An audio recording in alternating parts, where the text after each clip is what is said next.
اللهم صل على سيدنا محمد يا رب صل وسلم دائما ابدا على حبيبي. دیکھو کنجوس، there are two types of کنجوس. یہ دیر آر ٹو ٹائپ بہت جگہوں پہ میرے بیان میں آج کل آ رہا ہے، اس سے یاد رہ جاتا ہے. انگلش میں کنجوس کو کیا کہتے ہیں؟ مائزر. اردو میں کیا کہتے ہیں؟ کنجوس. اور کوئی لفظ نہیں ہے. عربی چونکہ بلیغ زبان ہے نا، تو عربی میں there are two types of کنجوسز. کنجوس لوگوں کی کتنی ٹائپس ہیں؟ 2. ایک کو بخیل کہا جاتا ہے اور ایک کو شحیح. شین حلوے والی ہے، پھر حلوے والی ہے. یہ آسانی سے سمجھ میں آتی ہے. حلوے والی ہے آسانی سے سمجھ میں آ جاتی ہے نا. ہاں بولتا تو سمجھ میں نہیں آ رہا ہوتا. اس کو کہتے ہیں شحیح. بخیل کہتے ہیں اپنی دولت پہ سانپ بن کے بیٹھ گیا، لوگوں پہ بالکل بھی خرچ نہیں کرتا، بخودی میں لگا رہتا ہے. کنجوس شحیح یعنی شح کہتے ہیں کم بخت اپنے اوپر بھی خرچ نہ کر رہا ہو. ہے بھائی. ایک تو ہوتا ہے نا پبلک کے لیے سخی نہیں ہے، سارا بچا بچا کے خود ہی کھاتا رہتا ہے. جیسے وہ ایک کنجوس باپ تھا. یہ قصے جو پہلے سے بیان سن رہے ہیں انہوں نے بہت دفعہ سن لیے ہوں گے، نئے لوگ آتے ہیں تو سنانے میں کوئی حرج نہیں ہے. عرب میں نا باپ دادا کی شاعری پہ فخر کا رواج بہت زیادہ تھا. باپ دادا کی شاعری پہ فخر کہ میرے ابا ایسے، وہ کہتے ہیں میرے ابا ایسے. تو ایک شاعر نے اپنے باپ کی سخاوت شاعری میں بیان کی اور مقابلہ جیت گیا کہ میرے ابا ایسے سخی، میرے ابا ایسے سخی، کبھی دسترخوان نہیں لپیٹا گیا ان کا، اور دیگ ہمیشہ چولہوں پہ جلتی رہتی تھی، اور لوگوں کا تانتا ایسی شاعری کی ہے کہ مقابلہ جیت گیا بھائی. ایک دن ایک بندہ اس کے گھر میں ملنے کے لیے آیا تو دیکھا کہ اس کا جو ابا ہے نا، جس کی سخاوت بیان کر کے یہ مقابلہ جیتا تھا، اس ابا کو دیکھا کہ بکری کے تھن سے منہ لگا کے دودھ پی رہا ہے. ٹھیک. اس نے بولا یار یہ آپ کے ابا کیا کر رہے ہیں؟ اس نے کہا اصل میں ابا میرے جو ہے نا، یہ جب گلاس میں دودھ نکالیں گے تو دھار کی آواز سن کے بچے آ جائیں گے دودھ مانگنے. اپنے ہی بچے ابا کے، دوسرے بھائی ہیں ان کے. تو میرے ابا کو یہ پسند نہیں ہے کہ یہ دودھ بچے پئیں، اس لیے بچوں کو آواز آ جائے تو ڈائریکٹ تھنوں سے دودھ لگا کے پئیں. کہہ رہے یہ وہ ابا ہیں جن کی سخاوت بیان کر کے میں نے مقابلہ جیتا ہے. لیکن یہ ابا بخیل تھا، شحیح نہیں تھا. اپنے اوپر تو خرچ کر رہا ہے نا کہ چلو بچوں پہ نہیں کھلا رہا، کم بخت خود ہی پی رہا ہے سارا دودھ. وہ دیسی گھی والا بھی سنانا پڑے گا یار، کیا کریں یار. وہ ایک کنجوس جلدی سناؤں گا جو کئی دفعہ لوگوں نے سنا وہ پھر بور ہو جاتے ہیں. ایک کنجوس دیسی گھی لے کر آیا، ڈبہ لے کر آیا تو بچوں سے کہا کہ اس کو کھولنا نہیں ہے، ڈبے سے لگا کے کھاؤ نا، کیونکہ باہر بھی چکنائی ہوتی ہے نا. جب یہ ڈبہ بالکل چکنائی ختم ہو جائے گی نا، پھر ڈبہ کھلے گا اندر سے. اسی دوران اس کا سفر ہوا تو اس نے اس خطرے سے کہ ڈبہ بچے کھول نہ لیں، الماری میں لاکر میں ڈبہ بند کر کے چلا گیا. 1 مہینے بعد آیا، بچوں سے پوچھا دیسی گھی تو نہیں، ڈبہ تو نہیں کھولا؟ نہیں ابا. پھر کیا کرتے تھے؟ ابو الماری سے روٹی لگا کے کھاتے تھے. ایک تھپڑ مارا ان کو، کہہ رہے کم بہت کچھ دن گھی کے بغیر صبر نہیں کر سکتے. It is called کنجوس.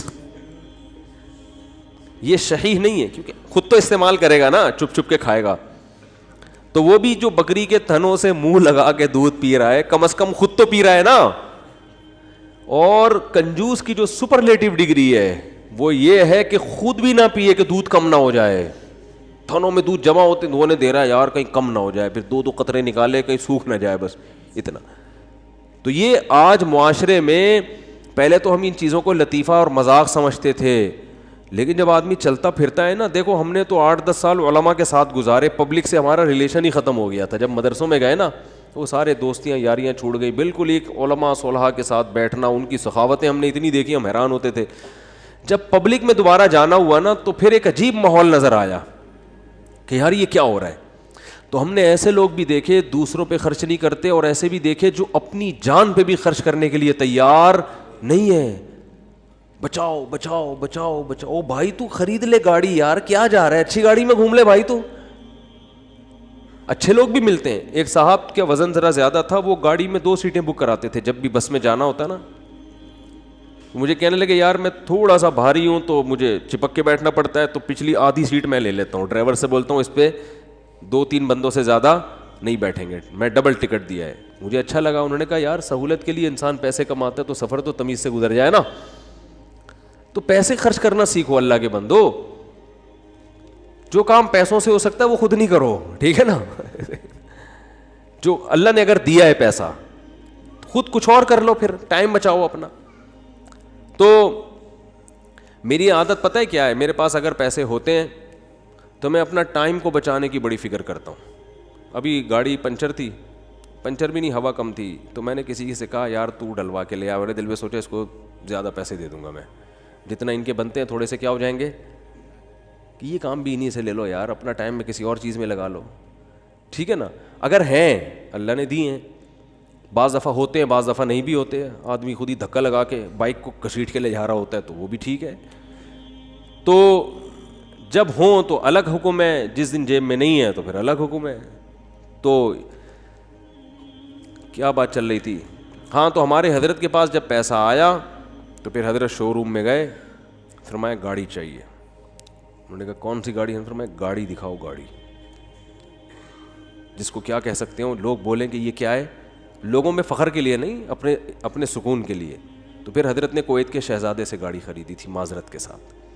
کس سے گاڑی خریدی؟ اپنا گھر نہیں بنایا, اس لیے کہ فرمایا کہ میری عمر اب 65 سال ہو گئی, اپنا ذاتی گھر کا کیا کرنا ہے میں نے.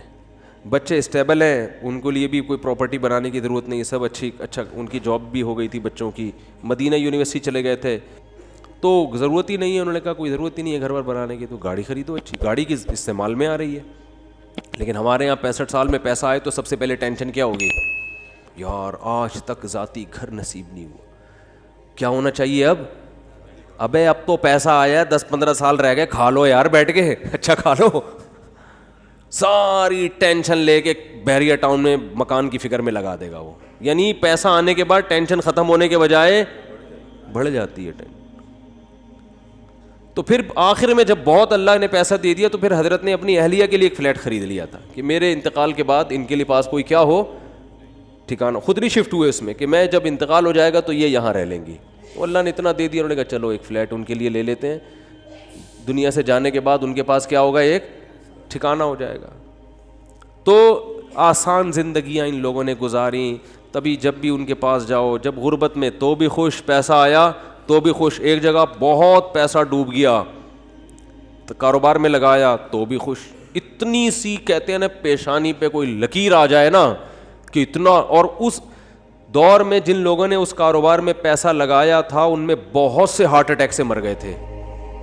ضیاء الحق کے دور میں الائنس کا ایک بزنس آیا تھا, کمپنی تھی, جو بڑے بوڑھے لوگ ہیں ان سے پوچھیں آپ, اسلامی مزاربت کے نام سے شروع کیا انہوں نے, اور لوگوں کے لاکھوں کروڑوں روپے ڈوب گئے تھے. بہت سے لوگ ہارٹ اٹیک سے مر گئے. حضرت نے ان کا نام شہدائے الائنس رکھ دیا.